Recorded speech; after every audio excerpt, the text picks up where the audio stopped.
Hello, everyone, and welcome back, finally, to Daily Kaylee's 13 Days of Halloween. I had to take a break last week because life was just insane. I was very busy, but I hope you forgive me. If you don't forgive me, you probably would not be listening to today's episode, so thank you. Today's episode, once again, without Anya, who is once again napping and has nothing to do with me. Today's episode is about the Zodiac Killer. Today's episode probably could not have come at a better time because just a couple weeks ago, a group of cold case investigators determined who the Zodiac Killer was. They have solved the case, but this has not been verified by law enforcement. So, although this man is 98% certain to be the Zodiac Killer, I will not say that he is yet. I will just tell you the information that we know. If you have never heard of the Zodiac Killer, you're probably living under a rock because even when I was like a preteen, I had heard about the Zodiac Killer because that's just how big this case is. The Zodiac Killer has 5 confirmed victims. The Zodiac Killer himself has claimed to kill over 30 people, but there are only 5 confirmed. All of these victims were killed in San Francisco between December 1968 and October of 1969. His usual victims were couples. 2 of his victims, well, I guess I should say attempted victims, they survived. They were injured, but they survived. He is called the Zodiac Killer because of the way that he communicated with police.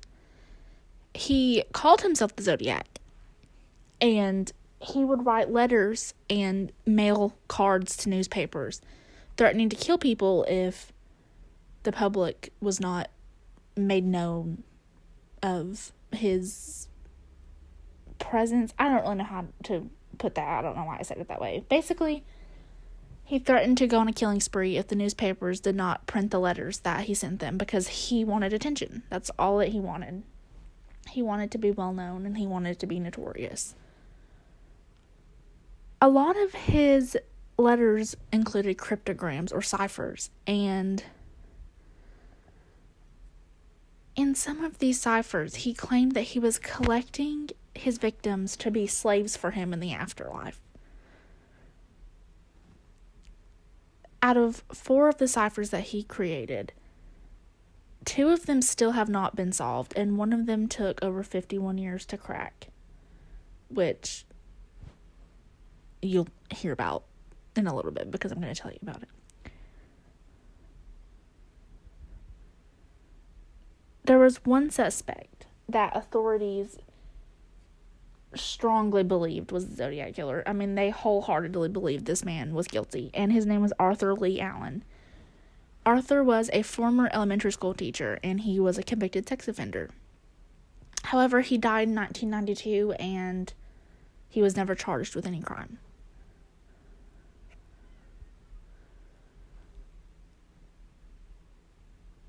The Zodiac Killer continued writing to the authorities until 1974, which was 5 years after his confirmed killings had stopped, if that makes any sense.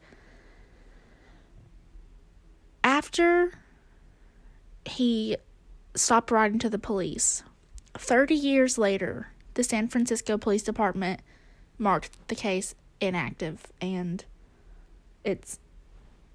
it was a cold case for 50 years. I mean, okay. Like I said earlier, we are 98% positive that we know who the Zodiac Killer was. But until it is 100% verified by police, it's still technically considered a cold case.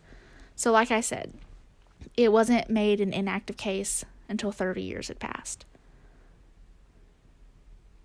In March 2007, the case was reopened, and it has been investigated ever since.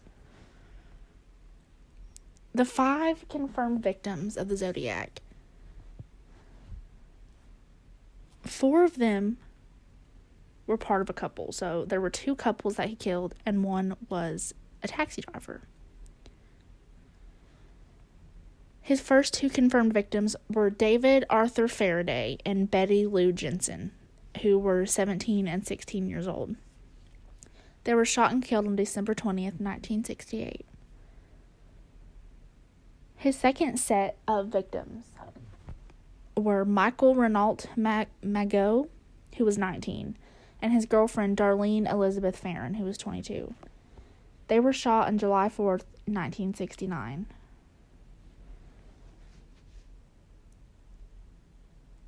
Michael actually survived the attack, and unfortunately his girlfriend was pronounced dead on arrival when she arrived at the hospital.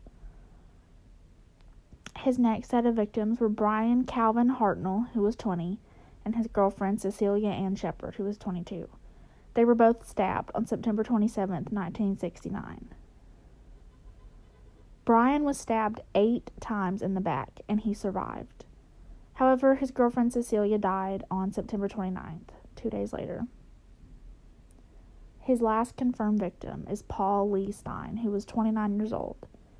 He was shot and killed on October 11th, 1969, and like I said, he was a taxi driver. He did not follow the usual victim pattern.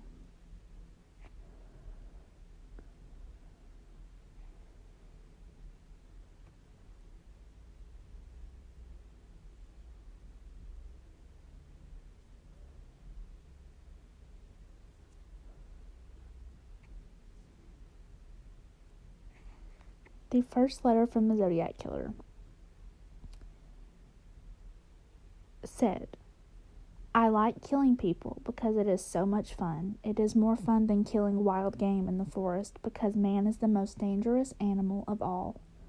To kill something gives me the most thrilling experience. It is even better than getting your rocks off with a girl. The best part of it is that when I die, I will be reborn in paradise, and all that I have killed will become my slaves.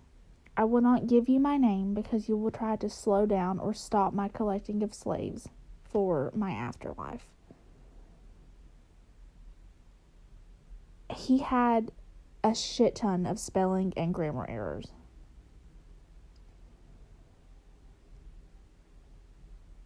I obviously corrected the errors when I read it out loud, but if you look up his first letter, he had so many spelling errors. Many words started or began with the wrong letter. The last part of the letter is made up of 18 letters, and they have never determined the meaning of these letters, if there is a meaning. The letters are put together as one word, but obviously this word does not exist. The letters are EBEORIETEMETHI.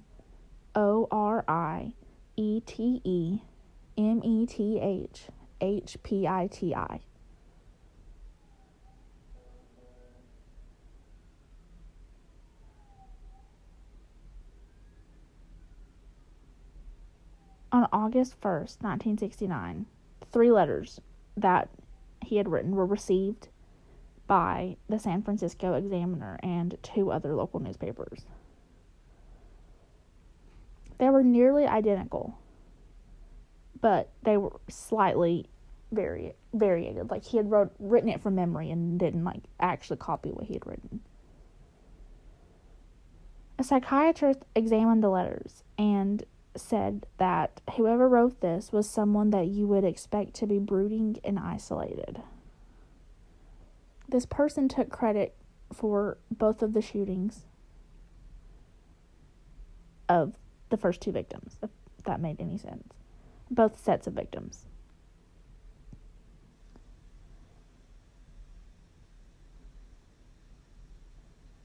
Each letter also included 1/3 of a 408 symbol cryptogram that the Zodiac Killer claimed was his identity.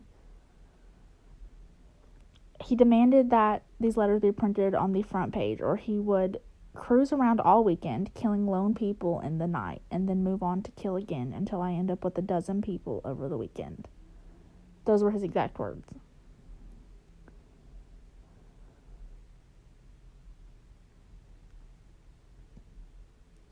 The San Francisco Chronicle posted its part of the letter on page 4 of the next day's newspaper.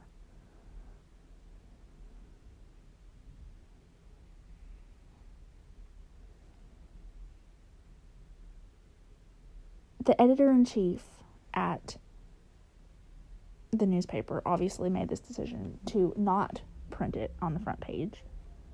And the police chief had a quote alongside the article that said he was not satisfied. He did not think that this letter was actually written by the murderer, and he requested that the writer of the letter send them a second letter with more facts to prove that he actually was the Zodiac killer. The threatened murders never happened.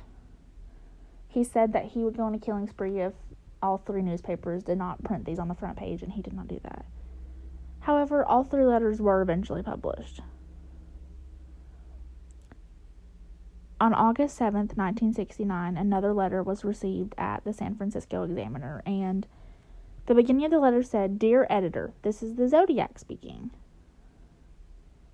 This was the first time that the Zodiac killer referred to himself as the Zodiac killer, if that makes sense. This letter was written in response to the police chief's request for more information to prove that he was actually the murderer. In this letter, the Zodiac included details about the murders that had not yet been released to the public.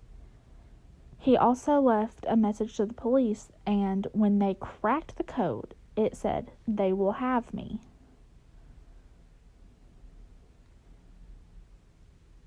On August 8th, 1969, Donald and Betty Hardin, a couple from Salinas, California, cracked the 408 symbol cryptogram that was published in these 3 separate newspapers.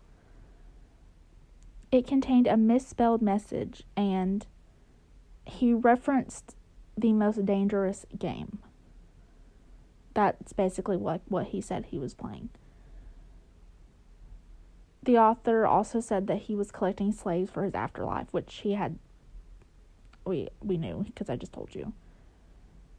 In this first cryptogram, no name is decoded in this text at all. He did not call himself the Zodiac killer, and he said that he would not give away his identity because it would slow down or stop his slave collection. I've already read you the letter, obviously. But I forgot to mention that when it was published, it obviously had not been decoded yet because they had no idea how to. They published it because they were worried if they didn't, there would be a mass murder. So a week later, it was solved.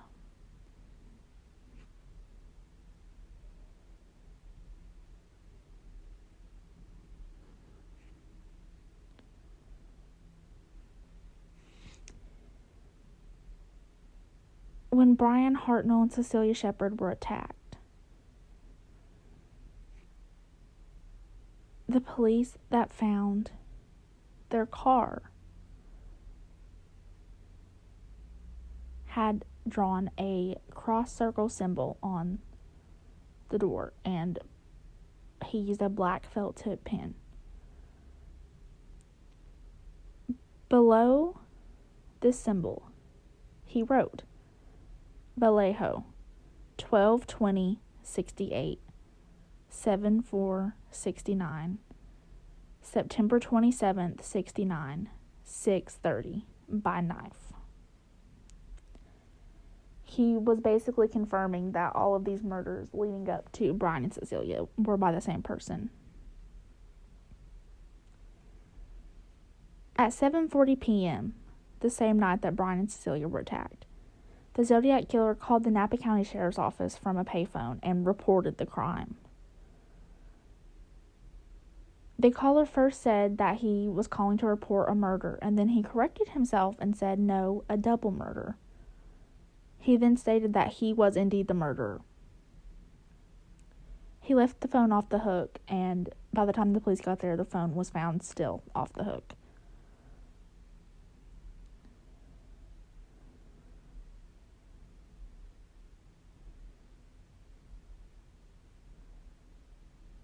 He was only a few blocks from the sheriff's office when he called, and he was 27 miles away from the actual crime scene. There was a palm print on the telephone that was still wet when they found it, and they lifted it, and obviously they've analyzed it, and they were never able to match it to a suspect. All of the suspects they had, none of them fit.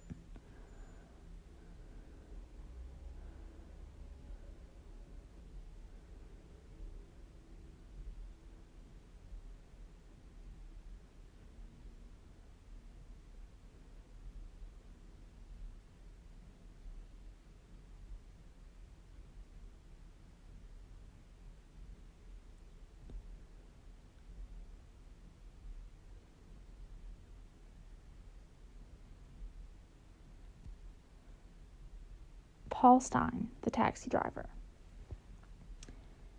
A white male passenger entered the cab that Paul was driving on October 11th, 1969. He was 1 block from Union Square in San Francisco, and he needed to be driven to Presidio Heights.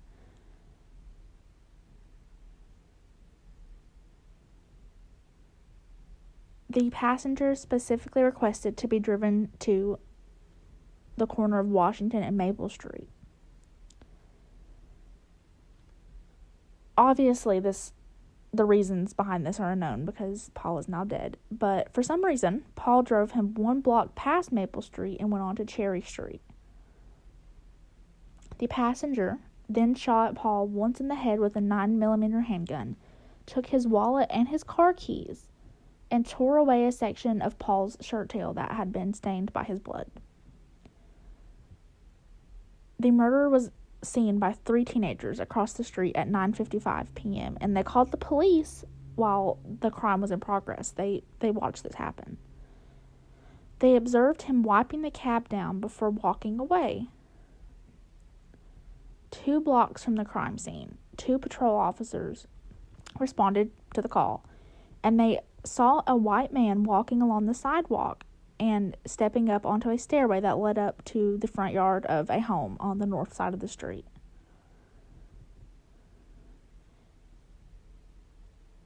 One of the patrol officers estimated that this pedestrian was about 35 to 45 years old. He was 5 feet 10 inches tall, and he had a crew cut. This was the same description that the teenagers gave the police of the man they saw shoot Paul Stine.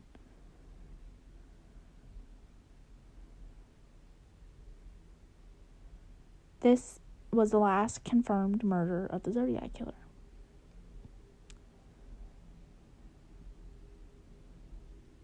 They searched for this man and they never found him again. At first, Paul Stine's murder was thought to be just like a robbery that went wrong. However, 2 days later, on October 13th, the San Francisco Chronicle received a new letter from the Zodiac killer, and he was taking credit for the murder of Paul Stine. He also said that he had the torn section of Paul's bloody shirt to prove that he had murdered him. The 3 witnesses, the teenagers that saw him, worked with the police to come up with a sketch of the man who murdered Paul Stine.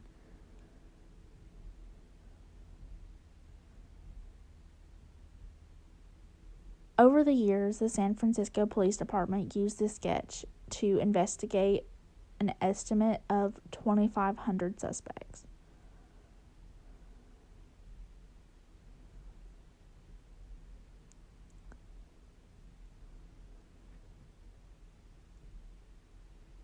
One letter that he mailed in 1969 was not decoded until December of 2020, last year.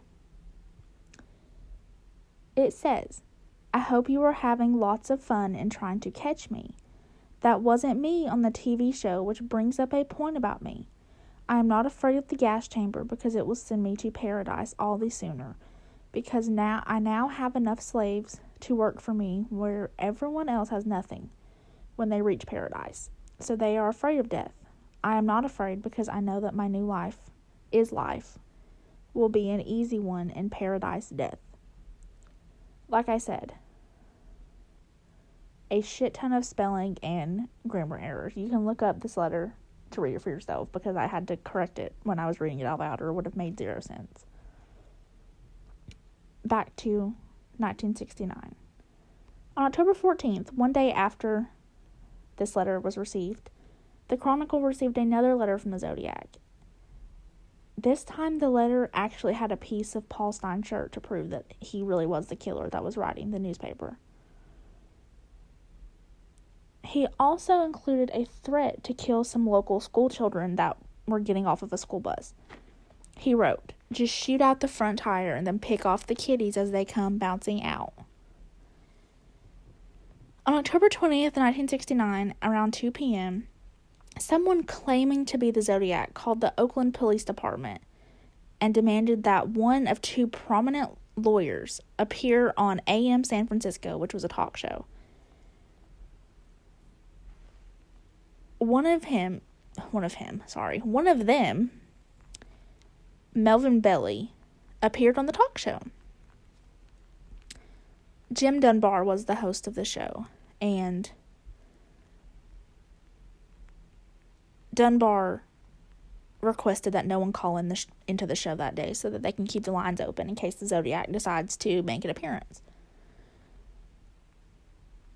Someone claiming to be the Zodiac called the show several times, and Belly asked the caller to use a less ominous name, so he picked Sam.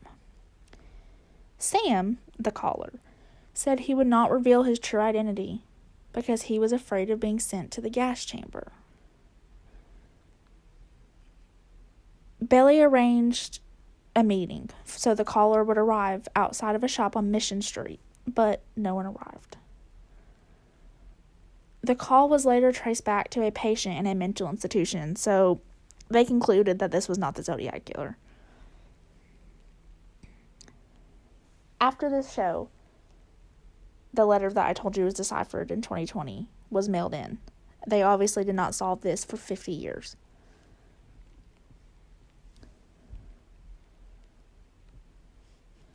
In 2020, this message was sent to the FBI, and the FBI stated that this decoded message gave no further clues to the identity of the Zodiac killer. On November 9th, 1969, it was confirmed that the pedestrian that was seen walking the night that Paul Stein was murdered was indeed the Zodiac. He wrote a 7-page letter stating that 2 policemen stopped and spoke with him 3 minutes after he had shot Paul Stein.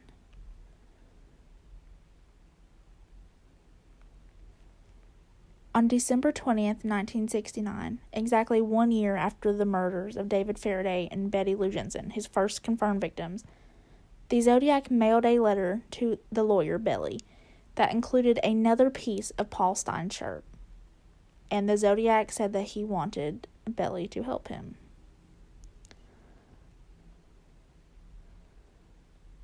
There are numerous other crimes that happened around the active period of the Zodiac.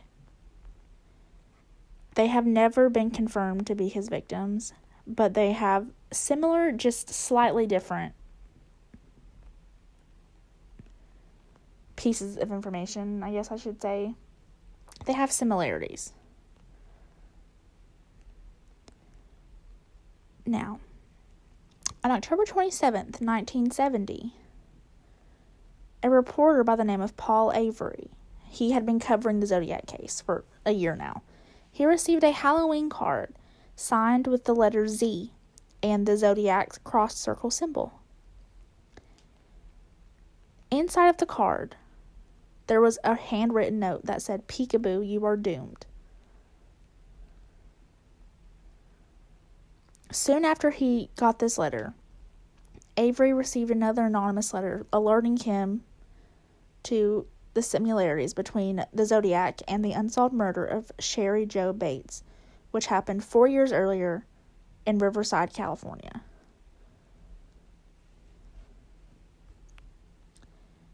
Sherry was an 18-year-old student at Riverside City College. She usually spent her evenings at the campus library until it closed at 9 p.m. Neighbors reported hearing a scream around 10:30, and Sherry was found dead the next morning, a short distance from the library, meaning she was there after hours.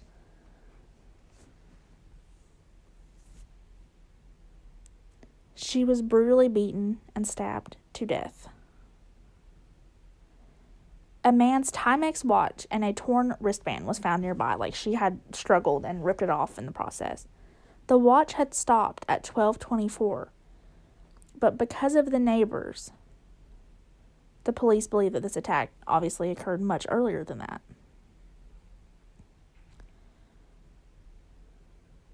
A month later, on November 29th, 1966, nearly identical letters that were written on a typewriter were mailed to the Riverside police, and they were titled The Confession. The author of these letters claimed that they had murdered Sherry, and they provided details of the crime that were not released to the public. The author warned that Sherry was not the first, and she will not be the last.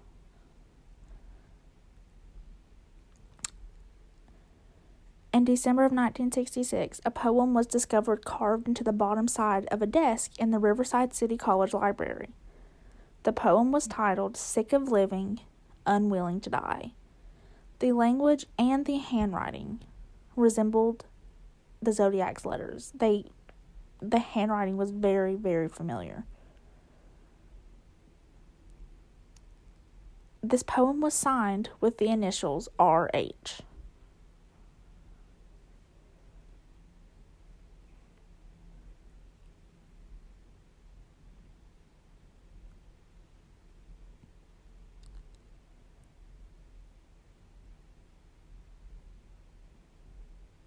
April 30th, 1967. 6 months after Sherry's murder, Sherry's father Joseph and the Riverside police, along with the Press Enterprise, which was a newspaper, received all nearly identical letters. They were handwritten. The newspaper and the police had copies that said, "Bates had to die. There will be more." And then a scribble at the bottom resembled the letter Z.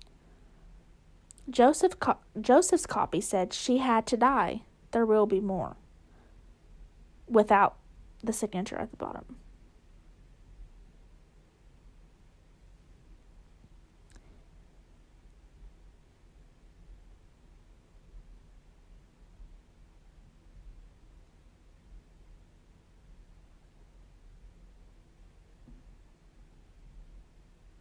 This past year in 2021, the Riverside Police Department's Homicide Cold Case Unit announced that the author of these 3 letters had contacted investigators in 2016, and he was identified via DNA analysis in 2020.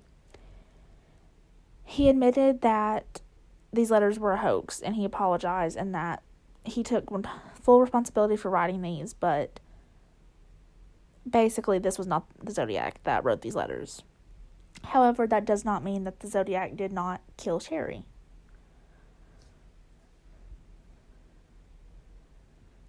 On March 13th, 1971, 5 months after Avery's article about the Zodiac and Sherry's murder, the Zodiac mailed a letter to the Los Angeles Times. In this letter, he credited the police for discovering his Riverside activity, and he said, "They are only finding the easy ones. There are a hell of a lot more down there."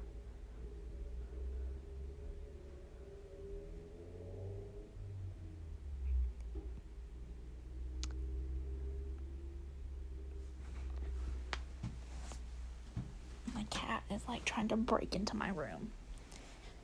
Anyways, back to the Zodiac. On March 22nd, 1971, a postcard to the Chronicle was addressed to Paul Avery. It was believed to be from the Zodiac. And the letter appeared to claim responsibility for the disappearance of Donna Lass, who disappeared on September 6, 1970. This letter was made from a collage of advertisements and pages in magazines.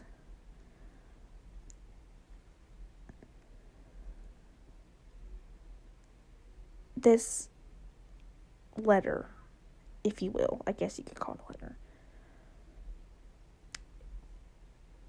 it had a picture of an advertisement for Forest Pines condos. The text underneath the picture that he had made said Sierra Club, sought victim 12, peek through the pines, past Lake Tahoe areas, and around in the snow.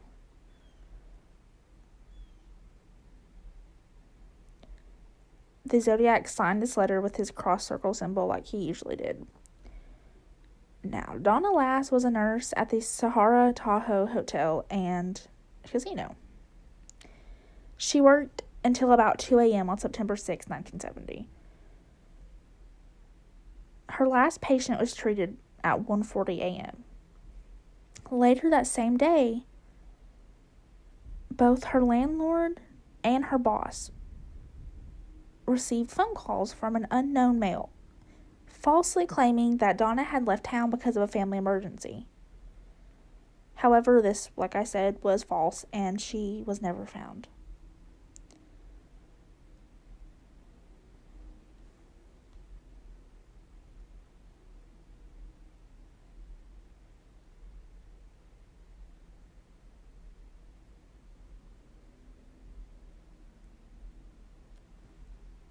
The final Zodiac letter came 3 years after the card about Lake Tahoe and Donna Lass. The letter was postmarked January 29th, 1974. And the Zodiac was praising The Exorcist in this letter and said that it was the best satirical comedy he has ever seen.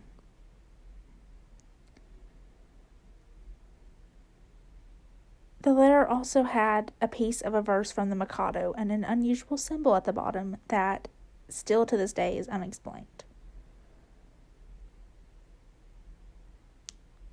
At the end of the letter, the Zodiac wrote, "Me, 37, San Francisco Police Department, 0.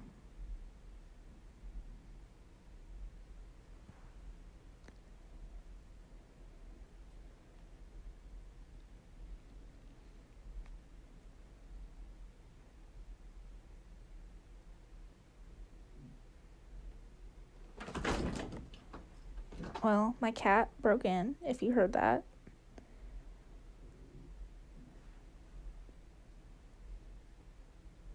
Now, back from 1969 and 1970 to present day. In May of 2018, the police attempted to collect his DNA from the back of the stamps that he used on his letters, which, I mean, it was a long shot. And it's been 3 years and there have been no results reported.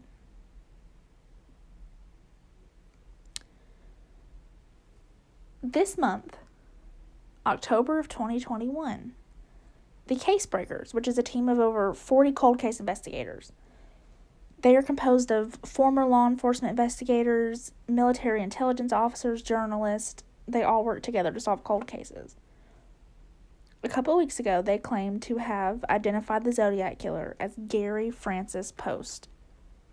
He died in 2018. The team has uncovered forensic evidence and photos from a dark room that Post had in his home.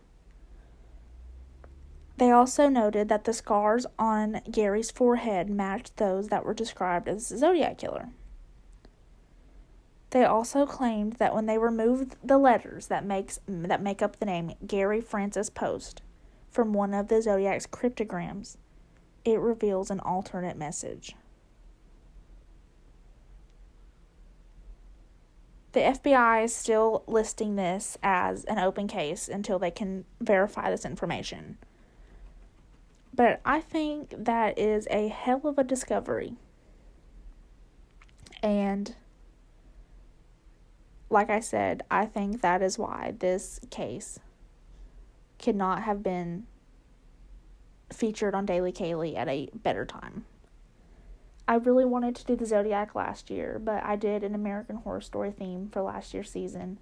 And I think it was fate, because if I would have done it then, I would be having a follow-up episode now to tell you about this finding.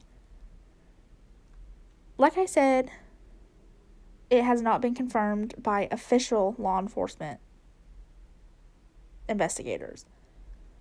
But what do you guys think? Do you think that we can safely say that the Zodiac case is solved and move on with our lives after over 50 years? Or do you think there's more to the story than meets the eye? What do you guys think? This episode is a bit all over the place because I'm still recovering from a long week, but I really wanted to talk to you guys about this case. There are plenty of movies and TV episodes that are based on the Zodiac Killer. Like I said, if you haven't heard of him, you probably live under a rock. Tell me what you guys think. Do you think it's over? Or do you think there's more information to uncover? Thank you guys so much for listening. I will see you tomorrow with another episode because I don't have time for a double feature today. But I will see you soon. Bye, guys.